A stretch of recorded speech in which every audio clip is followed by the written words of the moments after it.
Line Vision Update presented by CB&S Bank. Today we're talking with UNA men's basketball player Emanuel Littles. Manny was the A-Sun's leading rebounder his sophomore season, 10.3 boards per game. Manny, thanks for taking the time to talk with us. First off, how are you doing? I'm doing fine, living, trying to make it through the pandemic. All right, let's talk about your sophomore campaign, leading the A-Sun in rebounding. I know that was a goal of yours at the beginning of the year, but just how great of accomplishment was that for you? It's a great accomplishment, but it makes me want to strive for more. I'm not done yet. I feel like I can help my team in many other ways, and rebounding is just one of them. So what I'm willing to do is go hard in the gym and other ways I can help my team get better in those ways so I can be able to help my team as best as possible.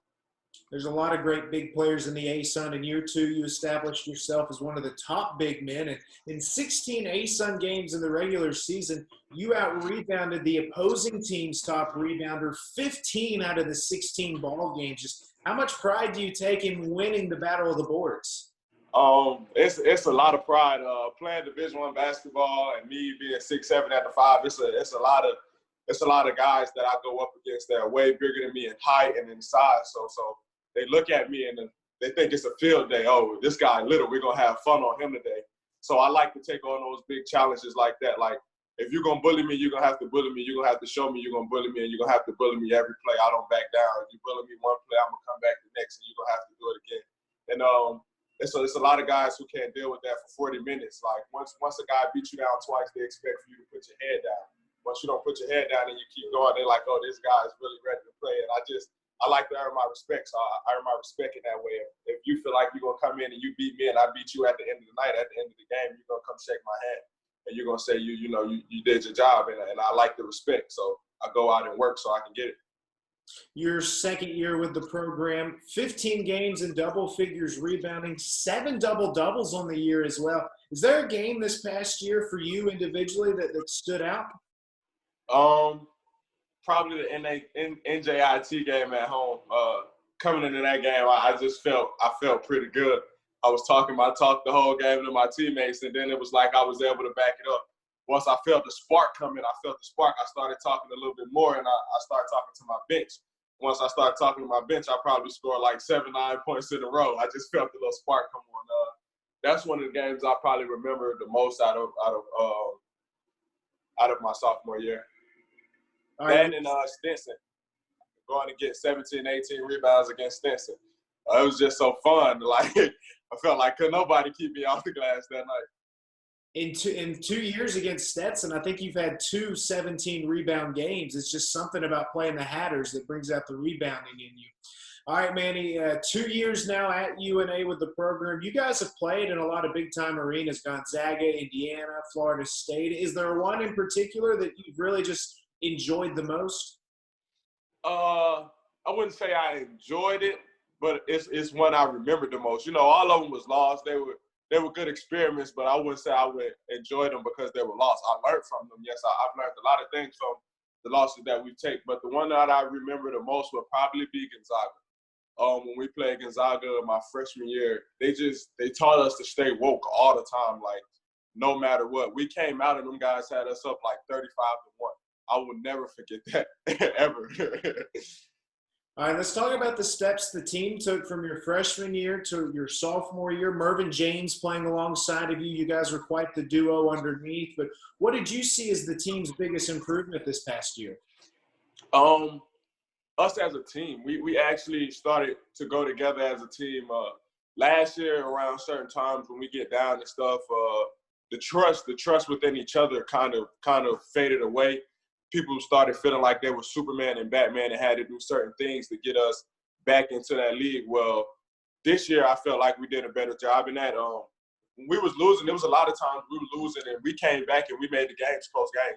And that's because we wasn't just trying to do a one-man show. We merged with each other a lot and started to share the ball with each other a lot, trusting in our teammates a lot. Guys started really actually playing into the roles or roles that make them look better instead of feel better. So guys started being facilitators. Me, I'm going to go down there and rebound. Guys who play defense was playing defense. So we did a good job locking in our roles and trusting each other this year. All right, getting set off season now. I know it's tough to work out, but heading into year 3, what excites you most about where the program's at? Just seeing what we're gonna do. I know the guys. I know the guys. They work. I know they work, and we've been working for the past 2 years. We got some new guys that's coming in.